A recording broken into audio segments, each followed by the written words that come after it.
علیکم ورحمۃ اللہ وبرکاتہ۔ الحمد للہ الذي جعل فلاح بلاغي والصلاة والسلام على من كان نبيا وكان بين الماء والطين وعلى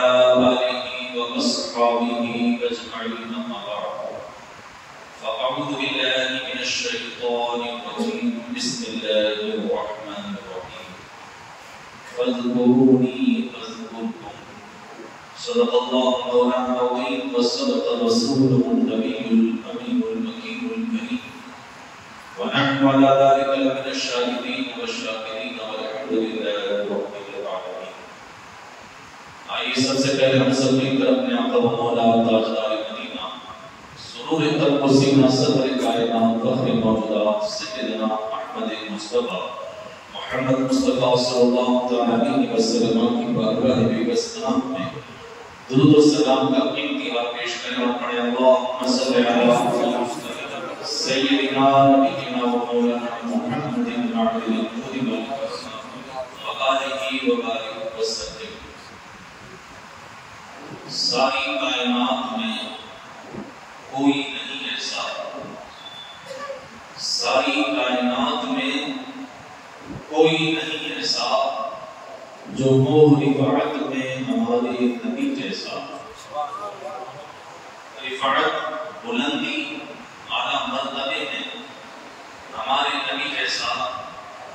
ساری کائنات میں کوئی نہیں ہے، ساری کائنات میں کوئی نہیں ایسا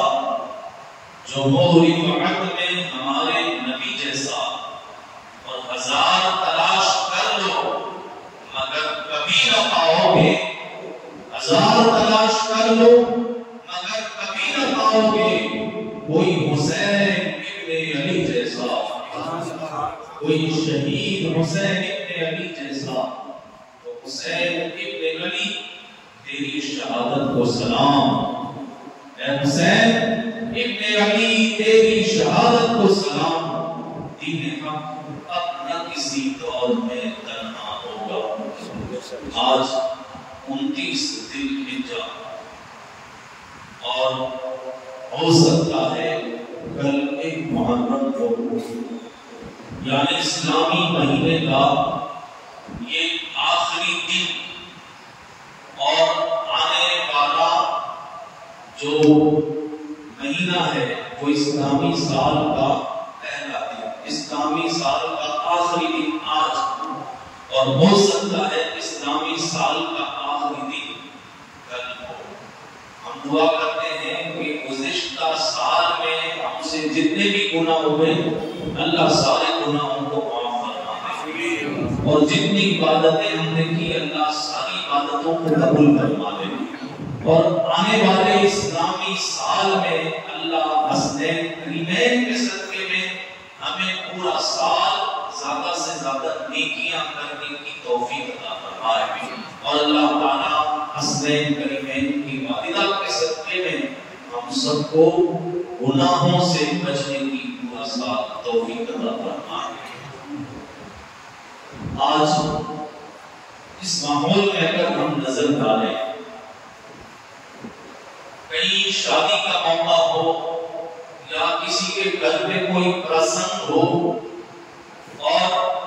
حالات ناگفتہ ہونے کے باوجود ہمیں جانا پڑتا ہو، گھر والے کہیں کیوں جا رہے ہو، اتنی دور جانا ہے، سورت جانا ہے، 200 کلومیٹر دور جانا ہے، 300 کلومیٹر دور جانا ہے، کیوں جا رہے ہو، کیا وجہ ہے، موسم ایسا ہے۔ ہم کہتے ہیں کہ مشکل گھڑی میں وہ آدمی میرے کام آیا، اس کا مجھ پر احسان ہے، تو اس احسان کے بدلے میں بھلے مجھے دشواری پڑے، بھلے مجھے جانے میں وقت لگے گا، بھلے مجھے پیسہ خرچ کرنا پڑے گا، لیکن چونکہ اس کا مجھ پر احسان ہے تو مجھے وہاں جانا پڑے گا۔ قرآن بھی اعلان کرتا ہے الجزاء الاحسان الا الاحسان، احسان کا بدلہ احسان ہی سے لینا چاہیے۔ تو احسان کے بدلے میں ہمیں احسان کرنا چاہیے۔ دنیا میں اگر ہم پر کوئی 5000 کا احسان کر دے تو ہم اس کے لیے وقت نکال سکتے ہیں، اس کے لیے پیسہ خرچ کر سکتے ہیں۔ اگر دنیا میں ہم پر کوئی 50,000 کا احسان کر دے، اس کے لیے ہمارے پاس ٹائم ہوتا ہے، اس کی رسم میں شامل ہونے کے لیے ہم 200 کلومیٹر 300 کلومیٹر دور بھی جاتے ہیں، ایسا بھی خرچ کرتے ہیں۔ لیکن مولا حسین کے احسان کا عالم کیا ہے کہ انہوں نے ہم تک دین پہنچانے کے لیے، اسلام پہنچانے کے لیے 5000 کا احسان نہیں کیا ہے، 50,000 کا احسان نہیں کیا ہے، بلکہ حسین پاک نے کربلا کے اندر اپنے دوست احباب کی، اپنے جانے والوں کی قربانی پیش کی ہے، اپنے خاندان والوں کی قربانی پیش کی ہے، اپنے عتیقوں کی قربانی پیش کی ہے، یہاں تک کہ اپنے سگے بیٹے 6 مہینے کے علی اصغر کی قربانی پیش کی ہے، علی اکبر کی جوانی ہم سب پر قربان کی ہے۔ اتنا بڑا احسان کہ آج تک دنیا میں ہم پر کوئی ایسا احسان نہ کیا ہے نہ کر سکے گا، لیکن پھر بھی ان کی محفل میں آنے کے لیے ہم نوجوان اہل سنت کے پاس زبان سے دعوے کرنے والے حسینی لوگوں کے پاس ان کی محفل میں آنے کے لیے ٹائم نہیں ہوتا، وقت نہیں ہوتا۔ کوئی 5000 کا احسان کر دے تو ہم کتنی دور دور تک جاتے ہیں، اور جنہوں نے اپنا سارا خاندان قربان کر دیا۔ اگر مولا حسین یہ قربانی پیش نہ کرتے تو کیا ہوتا ہم کو پتا ہے۔ ایک شاعر نے قطعے میں کہا ہے کہ کفر کی تو نیند ہو جاتی اگر مولا حسین کربلا کے اندر اپنی اور اپنے خاندان والوں کی قربانی پیش نہ کرتے تو کیا ہوتا۔ شاعر کہتا ہے کفر کی تو نیند ہو جاتی، روح مذہب شہید ہو جاتی، سجدے میں اگر سر نہ دیتے حسین تو ساری دنیا یزید ہو جاتی، ساری دنیا یزید ہو جاتی، ساری دنیا کو ہم سب کو یزید ہونے سے بچانے کے لیے، روح اسلام کو شہید ہونے سے بچانے کے لیے، اسلام ہم تک اپنی صحیح طاقت صحیح تصور کے ساتھ پہنچے، اس لیے مولا حسین نے اپنی بھی قربانی پیش کی، اپنے ننھے علی اصغر کی بھی قربانی پیش کی، اپنی بیٹی جو ہے اپنی بیٹی کو بھی رونا گوارا کیا، اپنی اہلیہ کا بھی رونا گوارا کیا، خاندان کی عورتوں کا رونا گوارا کیا، یہ سب کچھ گوارا کیا۔ اتنا بڑا احسان بتاؤ ہم پر کوئی کر سکتا ہے؟ لیکن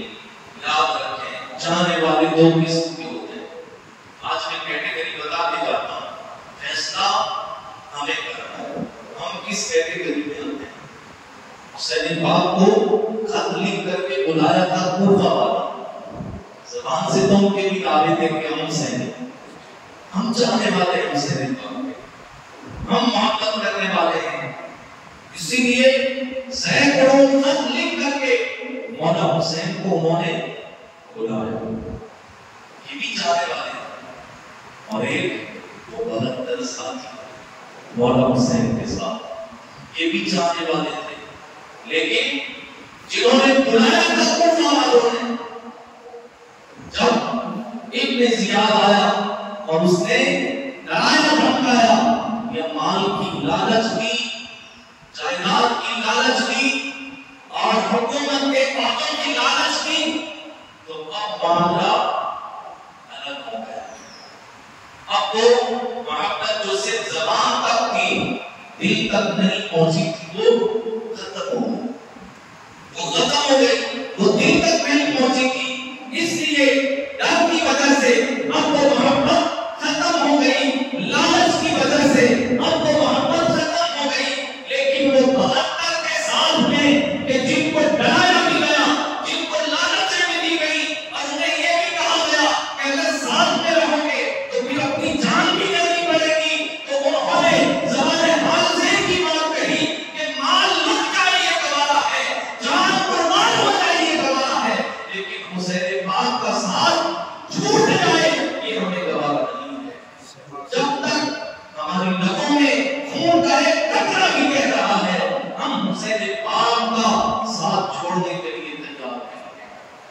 تو چاہنے والے دو طریقے کے ہوتے ہیں. اب ہم بھی دیکھ لیں کہ حسین پاک کے چاہنے والوں میں ہم کون سے ہیں جو صرف زبان تک حسین حسین کرنے والے، لیکن مولا حسین نے جس دین کی حفاظت کے لیے، جس نماز کی حفاظت کے لیے قربانی پیش کی، کیا ہم اس نماز سے محبت کرتے ہیں؟ مولا حسین کی پسند کا ہمیں خیال ہے؟ مولا حسین کے چاہنے والے تو ہم بنتے ہیں. آج ہمارے یہاں جب کسی کی برسی آتی ہے تو اس میں پیڑی بھی رکھی جاتی ہے، برسی کے فاتحہ میں گٹکا رکھی جاتی ہے. ہم پوچھتے ہیں بھائی یہ گٹکا کیوں رکھی، یہ پیڑی کیوں رکھی، یہ چائے فاتحہ میں کیوں رکھی ہے؟ تو کہتے ہیں ہمارے نانا کو چائے بہت پسند، ہمارے دادا بیڑی بہت پیتے تھے، ہمارے بھائی کو گٹکا بہت پسند تھی. تو برسی کے موقع پر ہم ان کی پسند کی چیزیں رکھتے ہیں. ہمیں یہ خیال آتا ہے کہ ہمارے نانا کو، ہمارے دادا کو جب ان کا برسی کا واقعہ ملائے تو ایسی چیز پیش کرے جو انہیں پسند. حالانکہ اس میں ہماری جہالت بھی ہے، لیکن ایک تصور یہ ہوتا ہے کہ ان کی برسی کے موقع پر ان کی پسند دیکھی جائے. تو پھر جب مولا حسین کا دین بنائے تو کیا ہم مولا حسین کی پسند کو نہیں دیکھیں گے کہ مولا حسین کو کیا پسند تھا، حسین پاک کو کیا پسند تھا؟ کیا ہمیں ان کی پسند معلوم ہے؟ مولا حسین نے خود اپنی پسند بتانے کے لیے 9 محرم کو جب یزیدیوں کی طرف سے جنگ کا مقام لگایا گیا، آپ پہنچے اور کہا کہ آج میں جنگ نہیں کرنا چاہتا، ایک رات کی مہلت دے دو، ایک رات میں چاہتا ہوں. مولا حسین نے ایک رات زیادہ زندہ رہنے کے لیے نہیں مانگی تھی. اس رات میں کیا ہوا، دیکھنے والے نے جب دیکھا رات کے وقت جب یزیدیوں کے خیموں کی طرف جو ہے گشت کیا گیا، یزیدیوں کے خیموں کا جائزہ لیا گیا، تو وہاں کیا دیکھا گیا کہ ڈھول بج رہے ہیں، باجے بج رہے ہیں، رقص ہو رہا ہے، لوگ ناچ رہے ہیں. اور جب مولا حسین کے چاہنے والوں کے خیمے جدھر لگے تھے وہاں کا جائزہ لیا گیا تو کوئی قرآن پاک کی تلاوت میں مشغول تھا، کوئی نماز میں مشغول ہے، کوئی سجدے میں ہے تو کوئی رکوع میں ہے. مولا حسین نے ایک رات مانگی تھی، زیادہ زندہ رہنے کے لیے نہیں بلکہ جی بھر کر کے اللہ کی عبادت کرنے کے لیے ایک رات مانگی تھی. لیکن آج ان کا دن آتا ہے تو ہمیں ان کی پسند یاد نہیں رہتی. ہمیں تو انجوائے کرنا ہوتا ہے، ہمیں تو ڈی جے بجانا ہوتا ہے، ہمیں تو ناچنا ہوتا ہے. اور ہمارے نوجوان نہ جانے کس کس کو دکھانے کے لیے کیسی کیسی حرکتیں کرتے ہوئے ناچتے ہیں، کودتے ہیں، ڈی جے پر رقص کرتے ہیں. یہ سب چیزیں حسینی خیموں میں نہیں ہو رہی تھی، یہ ساری چیزیں تو یزیدی خیموں میں ہو رہی تھی. اس لیے جب ہم دین منا رہے ہیں تو پھر سچے حسینی بن کر کے اور میں آپ سے کہتا ہوں کہ ہم ان 72 ساتھیوں کی طرح سچی محبت کا ثبوت پیش کریں. آپ خود بھی ایسی محفلوں میں آئیں اور اپنے دوستوں کو بھی ایسی محفلوں میں لے کر کے آئیں تاکہ انہیں پتا چلے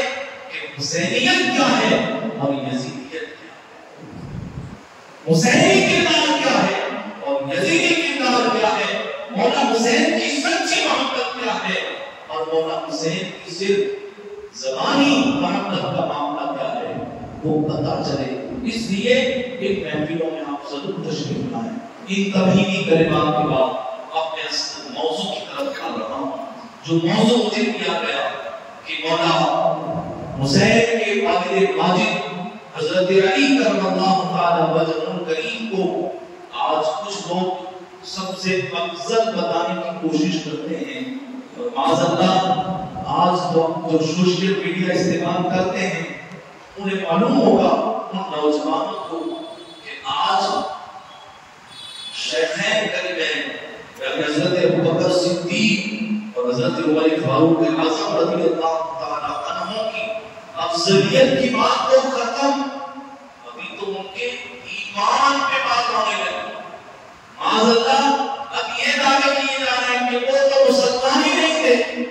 وہ تو ایمان والے ہی نہیں تھے، ان کا اسلام ثابت کرو، ان کا ایمان ثابت کرو۔ معاذ اللہ ابو بکر صدیق رضی اللہ تعالیٰ عنہ کے ایمان کو ثابت کرنے کا مطالبہ کیا جا رہا ہے۔ کون امت کر رہی ہے؟ نبی کی امت کر رہی ہے، جو اللہ کے نبی کے بعد افضل البشر بعد الانبیاء، نبیوں کے بعد سب سے افضل، اور اس امت میں ساری امت سے سب سے افضل جس ذات کا مرتبہ ہے، اس صدیق اکبر کے بارے میں کہا جاتا ہے کہ ان کا اسلام ثابت کرو، ان کا ایمان ثابت کرو۔ اور کس ذات کے اسلام کے بارے میں کہا جا رہا ہے کہ یہ جو اس اسلام کا درخت اگا ہے، اس کی جڑوں میں جس کا خون ہے، اس ذات کا نام ابو بکر صدیق رضی اللہ عنہ۔ اس ذات کا نام ابو بکر صدیق کہ جنہوں نے اس شجر اسلام کو اپنے خون سے جو ہے سینچا ہے، اپنے خون سے اس کو برابر بنایا ہے، جن کی قربانیاں اگر میں شمار کراؤں تو یہ وقت کافی نہیں ہوگا، لیکن جو لوگ مولا کائنات کی محبت، میں نے کہا زبانی محبت، انہیں صرف اتنا پھیلانا ہوتا ہے، ان کے دل میں محبت نہیں ہوتی، کیونکہ جس کے دل میں محبت ہوتی ہے وہ ذات کو بھی مانتا ہے اور بات کو بھی مانتا ہے۔ جس کے دل میں مولا کائنات کی سچی محبت ہوگی تو وہ مولا کائنات کی ذات کو بھی مانے گا اور ان کی بات کو بھی مانے گا۔ تو میں آج مولا کائنات کی زبان پاک سے جو الفاظ نکلے وہ آپ کے سامنے پیش کرنے جا رہا ہوں۔ جو بولے گا ہم مولا کائنات کی ذات کو بھی مانتے ہیں اور ان کی بات کو بھی مانتے ہیں۔ یہ روایت ہے مجمع الزوائد 14334 نمبر کی روایت۔ حضرت علی کرم اللہ تعالی وجہ الکریم سے کسی نے کہا جب آپ کی وفات کا وقت قریب آیا کہ آپ اپنا جانشین کسی کو مقرر کرتے ہیں، وفات سے پہلے آپ اپنا جانشین کسی کو مقرر کر دیں، کسی کو اپنا خلیفہ مقرر کر دیں آئیں۔ مولا کائنات علی کرم اللہ تعالی وجہ الکریم نے فرمایا کہ میں جانشین کیسے مقرر کروں جبکہ اللہ کے رسول نے اپنی وفات کے وقت کسی کو اپنا جانشین مقرر نہیں کیا تھا۔ اگر اللہ کے رسول صلی اللہ علیہ وسلم نے اپنی وفات کے وقت کسی کو اپنا جانشین مقرر کیا ہوتا تو میں بھی کر دیتا، لیکن حضور نے اپنی وفات کے وقت کسی کو اپنا جانشین مقرر نہیں کیا تھا تو میں بھی اپنا جانشین کسی کو مقرر نہیں کروں گا۔ اور پھر آپ نے ارشاد فرمایا اگر اللہ تعالیٰ لوگوں کے بارے میں بھلائی کا ارادہ کرے گا تو ان لوگوں کو ان میں سے سب سے بہتر مرد پر جمع فرما دے گا۔ اسی طرح جس طرح اللہ تعالیٰ نے لوگوں کو حضور کی وفات کے بعد سب سے بہتر شخص ابو بکر صدیق پر جمع فرما دیا۔ کہ خود مولا کائنات کرم اللہ تعالی وجہ الکریم فرما رہے ہیں کہ اللہ تبارک و تعالیٰ نے حضور کی وفات کے بعد امت میں جو سب سے بہترین شخص تھے وہ ابو بکر صدیق تھے، ان کی ذات پر اور ان کے ہاتھوں پر بیٹھ کرنے کے لیے اللہ نے تمام لوگوں کو جمع فرما دیا تھا۔ اگر اللہ چاہا جائے گا تو میرے بعد بھی اللہ کسی کو ایسی شخصیت پر جمع فرما دے گا۔ یہ خود مولا کائنات کرم اللہ تعالی وجہ الکریم کے الفاظ ہیں۔ دوسری روایت المعجم الکبیر جلد نمبر 1 صفحہ نمبر 172 پر عمرو بن حریث فرماتے ہیں کہ حضرت علی کرم اللہ تعالی وجہ الکریم کوفہ کے منبر پر تشریف فرما ہوئے، کوفہ کی جامع مسجد میں آپ خطبہ ارشاد فرماتے ہوئے حضرت ابو بکر اور حضرت عمر رضی اللہ تعالی عنہما کا ذکر کرتے ہوئے حضرت علی کرم اللہ تعالی وجہ الکریم نے ارشاد فرمایا اس امت میں رسول اللہ صلی اللہ علیہ وسلم کے بعد سب سے افضل ابو بکر صدیق ہیں۔ یہ خود مولا کائنات ہے، تو ہم تو مولا کائنات کی ذات کو بھی مانتے ہیں اور ان کی بات کو بھی مانتے ہیں، ان کی زبان مبارک سے الفاظ نکلے ہیں تو ذات کو ماننے والے بات ضرور مانتے فرما رہے ہیں کہ حضور کے بعد سب سے افضل ابو بکر صدیق ہیں اور ان کے بعد سب سے افضل عمر فاروق اعظم رضی اللہ تعالی عنہ ہیں. اور مولا کائنات فرماتے ہیں کہ اللہ کے دیے ہوئے علم کے مطابق میں تیسرا نام بھی لینا چاہوں تو لے سکتا ہوں. یہ آپ کا علم تھا کہ اللہ تبارک و تعالی نے آپ کو کیسا نوازا تھا. مسند امام احمد بن حنبل حدیث نمبر 846 حضرت وہب روایت کرتے ہیں کہ ایک مرتبہ حضرت علی کرم اللہ تعالی وجہ کریم نے دوران خطبہ ارشاد فرمایا کہ پتہ ہے اس امت میں سب سے بہتر کون ہے؟ حضرت وہب کہتے ہیں کہ میں نے کہا امیر المومنین آپ ہی تو سب سے بہتر ہیں. حضرت وہب کہتے ہیں کہ میں نے کہا کہ اس امت میں سب سے بہتر آپ ہی تو ہیں. نبی کریم صلی اللہ علیہ وسلم کے بعد سب سے افضل آپ ہی تو ہیں. اگر کوئی دوسرا ہوتا جو اپنی تعریف کو پسند کرنے والا آپ کو چھپانے والا تو وہ کہتا ہاں تم نے صحیح کہا میں ہی سب سے افضل ہوں. لیکن مولا کائنات حق بیان فرمانے والے تھے. آپ نے فرمایا نہیں سب سے افضل حضور کے بعد میں نہیں ہوں بلکہ اللہ کے رسول کے بعد اس امت میں سب سے بہترین اور سب سے افضل شخص حضرت ابو بکر صدیق رضی اللہ عنہ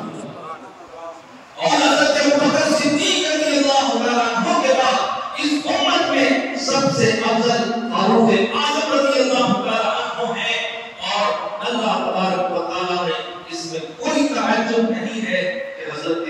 عمر کی زبان پر سکینہ بولا کرتا تھا. یہ مسند احمد بن حنبل کی روایت اور آخری روایت میں اس تعلق سے پیش کروں پھر ایک بہترین روایت آپ کے سامنے مجھے پیش کرنی ہے. حضرت علی کرم اللہ تعالی وجہ کریم کے پاس ایک خبر ہے کہ کچھ لوگ آپس میں بیٹھ کر کے یہ گفتگو کر رہے ہیں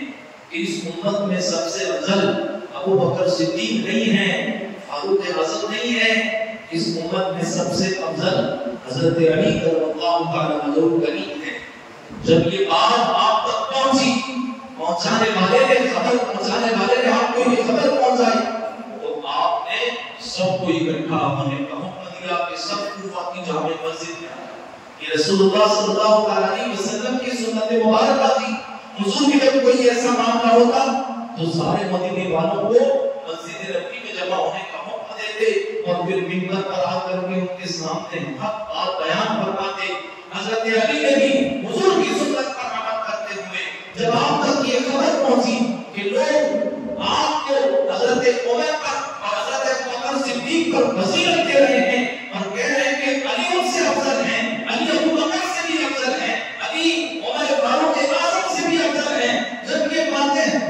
آپ کے بارے میں کہی گئی اور یہ خبر حضرت علی کے پاس پہنچی آپ نے سب کو کوفہ کی جامع مسجد میں اکٹھا فرمایا اور پھر ارشاد فرمایا منبر پر کھڑے ہو کر کے سب سے پہلے آپ نے خطبہ ارشاد فرمایا, اللہ کی حمد و ثنا کی, رسول اللہ صلی اللہ علیہ وسلم پر درود بھیجا اور پھر ارشاد فرمایا کہ مجھے خبر پہنچی ہے کہ کچھ لوگ مجھے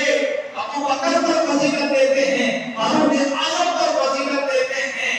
آج میں اسی بات کو بیان کرنے کے لیے منبر پر کھڑا ہوا ہوں کہ مجھ سے بھی افضل ابو بکر صدیق رضی اللہ تعالی عنہ ہے, مجھ سے بھی افضل فاروق اعظم رضی اللہ تعالی عنہ ہے. اور آج کے بعد میرے اس بیان کے بعد میرے اس خطبے کے بعد اگر کسی کے بارے میں پتہ چلے گا کہ اس نے مجھے جو ہے ابو بکر سے افضل بتایا ہے, فاروق اعظم سے افضل بتایا ہے, تو میں اسے خطبے ہی کوڑے ماروں گا جتنے کوڑے مفتری کو مارے جاتے ہیں. سزا مقرر کروا دی کہ اگر مجھے کوئی ابو بکر و عمر پر فضیلت دے گا تو میں اسے مفتری کی سزا دوں گا, میں اسے کوڑے ماروں گا. یہ حضرت علی کرم اللہ تعالی وجہ کریم کا معاملہ ہے. کیوں کہ یہ رسول اللہ صلی اللہ علیہ وسلم کے تربیت یافتہ تھے. اللہ کے رسول نے ان کی تربیت فرمائی اور حضور جن کی تربیت فرما دے بتاؤ اس کے دل میں دنیا رہے گی, اس کے دل میں منصب کا, حرص اور منصب کی لالچ رہے گی کہ مجھے عہدہ مل جائے، مجھے فضیلت مل جائے، یہ تو رسول اللہ صلی اللہ علیہ وسلم کی تربیت کا اثر تھا۔ یہ کچھ لوگ اپنے مفاد کے لیے